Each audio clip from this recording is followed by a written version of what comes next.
Have you ever met a jihadi? Well, you're about to. It's easier to find them in London than in New York. In fact, earlier in the decade, London took on a nickname, Londonistan, the origins of which were obvious. A brand of radical Islam seemed to flourish here. At the center of the movement was the infamous Finsbury Park Mosque. Its Imam, Abu Hamza al-Masri, openly preached jihad and played host to terrorists ranging from the missing 9/11 hijacker, Zacarias Moussaoui, to the shoe bomber, Richard Reed.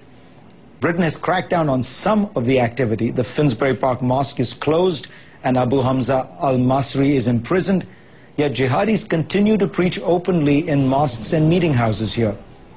One is Anjum Chaudhry, an activist who has praised both the 9/11 attacks in New York and the 7/7 bombings in London 5 years ago. He has called for the imposition of Sharia law in Britain. I thought it would be worth your meeting him. Anjum Chaudhry joins me now. Tell me, we're 5 years past the 7/7 attacks, the subway bombings in London, and you say that you think there will be more because Britain hasn't learned the lesson of 7/7. What was the lesson of 7/7? Well, the lesson was that if you have certain causes in place, the occupation of Muslim land, the murder of innocent men, women and children, as in Iraq, in Afghanistan, if you support the enemies of Islam and Muslims like the Israelis who are occupying our land, and if you bring in a whole host of draconian laws against the Muslim community, then this is bound to have a backlash. This has not changed. In fact, the situation has regressed 5 years on. Many mainstream Islamic scholars who have very wide followings, which are documented, say that people like you are a fringe of a fringe, that you really have almost no followers. Yeah. That this is a great publicity-seeking enterprise, but there's nobody behind you. I believe that there are many people, in fact, who have the same ideas, because my ideas are Islamic. I don't speak for any one individual or organization. I speak, inshallah, you know, and I try to propagate what is the Islamic viewpoint. You know, people just listening to you, the first thing I think they would think, at least in the United States, and I think in many parts of the world, is, gosh, this guy doesn't sound like a jihadi. Do you think of yourself as British? I'm a Muslim first and a Muslim last. If I'm in Britain and I have a passport, then that's a travel document. If I was in America, I would have a travel document with an American, institution on it. At the end of the day, you know, our identity is defined by our thoughts and our ideas. My ideology is Islam. It's something I believe in, I live by, and I want to struggle for, and I'm willing to sacrifice for. So, you know, I am determined and I'm defined by what I believe, not where I was born or my lineage or, you know, or what the government would have me labeled as. Is there any government of a country that is Muslim that you support? No, we have today about 55 so-called Muslim countries. None of them are implementing the Sharia. Some of the worst and the most barbaric, in fact, are, for example, the Iranian regime and the Saudi regime. Many people believe that they are Islamic countries, but in fact they're implementing non-Islamic kufr law. And in fact, you know, this is much more dangerous, because when you give it a semblance of Sharia and then you, after that, oppress the people and you implement injustice, you know, it gives the impression that there's something wrong with the Sharia, and that's not the case. So why don't you want to spend more time overturning the government of Saudi Arabia rather than Britain? Well, I live in the world which has been created by God. Wherever I am, I will propagate Islam. Who said that Britain belongs to David Cameron? Britain belongs to God. I will implement the Sharia here if I can. If I go to Saudi Arabia, I'll do the same there. If I'm in Pakistan, the same there. Isn't it fair to say, though, it is much easier for you to espouse your views in an open democracy? If you were to say what you're saying in Iran, they would kill you. If you were to say it in Saudi Arabia, they would at the very least imprison you. Here you get to be on television. I don't believe so. I believe, in fact, America and Britain and much of the West is looking for an alternative. You can see from the credit crunch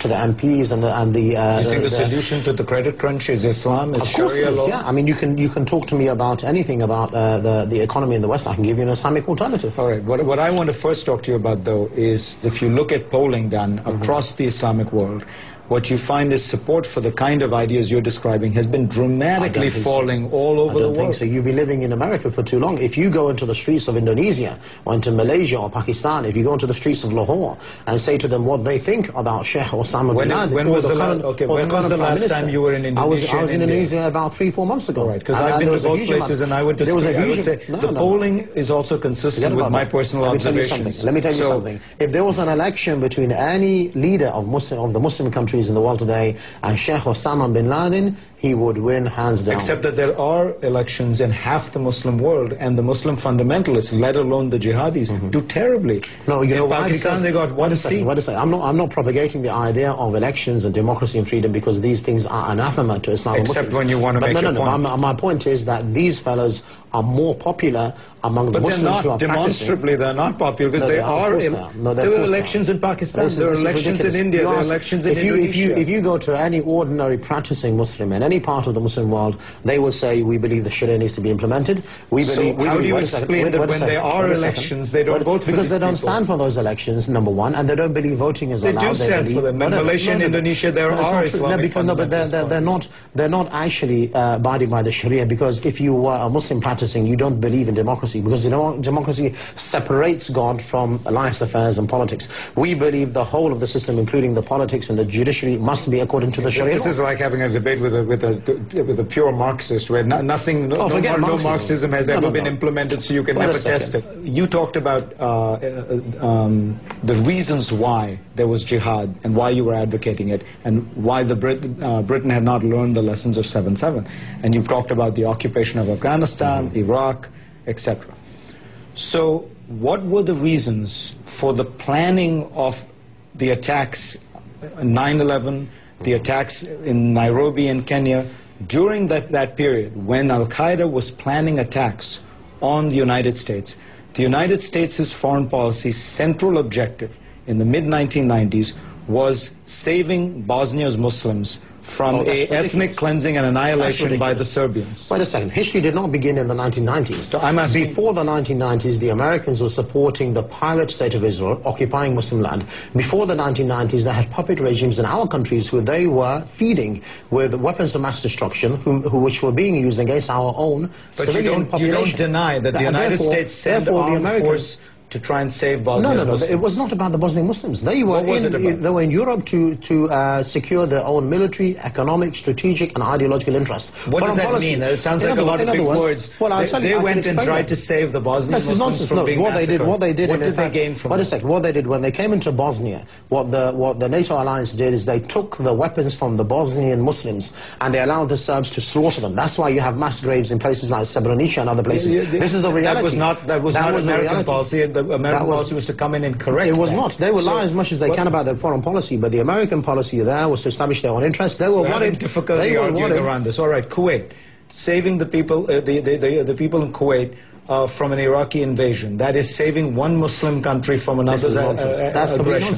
There's no difference between Iraq and Kuwait and Saudi Arabia. All of this is Muslim land. There's nothing wrong with Muslims. One group of people were killing the others. But this is not true. The fact is, lives is this is not true. Doing? This is not true. The ordinary Muslims don't have a problem with each other. We believe our land, our war, our peace is one. Ordinary Kuwaiti Muslims were being killed by Iraqis. This is not correct. The Iraqi and the Kuwaiti regimes had interests, mainly oil interests, with the British and the Americans. They changed hands after the first Gulf War. They shifted in favor of the Americans. So the Americans had interest, economic interest in the area. Beside which, the two regimes in the area are well known to be puppets of the Americans and British. So it's not about, actually the Muslims fighting each other. The Iraqi Saddam Hussein was a puppet of the British. He was the original. No, he originally. I will ask you in 1990 when he invaded Kuwait. The fact is, look, the main superpower. I'm just trying to see to what lengths you have to go to make your worldview work. Tell me, you present yourself as a man of religion and as a holy man. Islam says if you kill one life, it is like killing the whole world. Muslim life. Are you comfortable that the kind of thing you are advocating, most of the jihad taking place is it kills Muslims. It kills Muslims. That's rubbish. Well, the jihadis in Pakistan, whom are they killing? The jihadis in Indonesia, whom are they killing? The jihadis in Saudi Arabia. Wait a second. If you look at the reality, if you open your eyes a little bit, you will find that the CIA agents in the area, like Blackwater and others, they are the ones who are carrying out operations in public places, and then they are trying to discredit the Mujahideen by blaming it upon them. So you're saying all the jihadi operations that are taking place now in Pakistan, in Afghanistan, where people go and blow up cafes, blow up at bus stops, those are all actually secret CIA operations. I'm not saying all of them. The young Muslims who have bombs strapped to their belts are actually undercover Blackwater agents. Wait a second. What I'm saying is that each operation needs to be looked at its own merit. You will find that many of them which have been carried out in the public arena are in fact carried out by agents of the Americans via the CIA. The 7/7 attacks killed Muslims. Wait a second, but the 7/7 operation was not targeted towards the Muslim community, was it? It was targeted by killed Muslims. I mean, there are Muslims in the order. But in the time of the Prophet, they used catapults and they targeted the enemy in Taif, for example, and there were innocent. So those are okay because you're killing Christians and Jews. Let me just finish. And there were innocent women and children there among the dead. And the Prophet said, he said, don't target them. But if you target the enemy and they're there, they are part of the target. I mean, nobody will target women and children and people who are not part, you know. What were they targeting? Well, obviously they were targeting the infrastructure of the British, but you need to look at the wills. They were targeting the subway cars. Wait a second. They were targeting the people. Okay, well, obviously you haven't seen the will of Muhammad Siddiq Khan and Shahzad Tanveer. They were carrying out their operation against the British, and obviously they were carrying out the operation against the British public and the infrastructure because of what was taking place. But they were trying to attack the subway cars. Do you know that? How do you know they were targeting the empty subway buses? Is that what they were targeting? I'm asking you. They were deliberately trying to kill people, innocent men, women, and children. I agree with you. Yeah, no, not men, women, not women and children, but they were targeting people. There were women and children there. Wait a second. Let me ask you a question. Let me ask you a question. Let me ask you a question. The covenant we're under here, my friend, is that I get to ask you questions. Let's change the rules. Let me ask you a question. Who are the people who elected the British Prime Minister or the American President? You may say it's okay. Let me ask you a question. So you're saying it's okay? No, I'm asking you a question. Who's the one who elected them? So let me answer your rhetorical question. What you're saying is that because I'm not saying I'm asking you a question. Who is the one who elected the President of America or the Prime Minister of Britain? Yeah.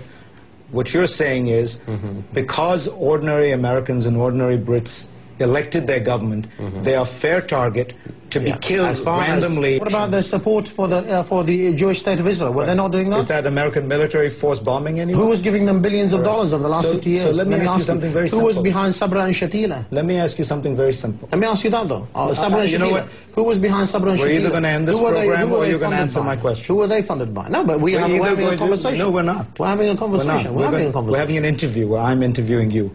You claim to be a man of religion. You claim to be a holy man. I want to return to this. Are you comfortable with the fact that what you are advocating is going to mean the death of innocent men, women, and children? No. What I'm advocating is for the British. No, it is, because it's already happened. So I just want to know, can you live with that? Can I answer the question? Yeah. Okay. I'm advocating the removal of foreign forces from Muslim countries, stopping the support for the pirate state of Israel. In return, there can be some kind of normalization between the relations. How can there be normalization? But as long as Muslim land is occupied and innocent men, women, and children are killed by the American and British foreign policy, of course there will be repercussions. But there was no occupation of Afghanistan or Iraq when 9/11 was being planned, and you were still advocating this kind of thing. Before that, they were killing innocent Muslims. Where? They were killing them in Israel, for example. American forces. Of course they were. You've got to get your history right. My history is correct. I'm afraid that you're living in the world of CNN. I am living in the world of CNN, as are you right this minute. We will be right back.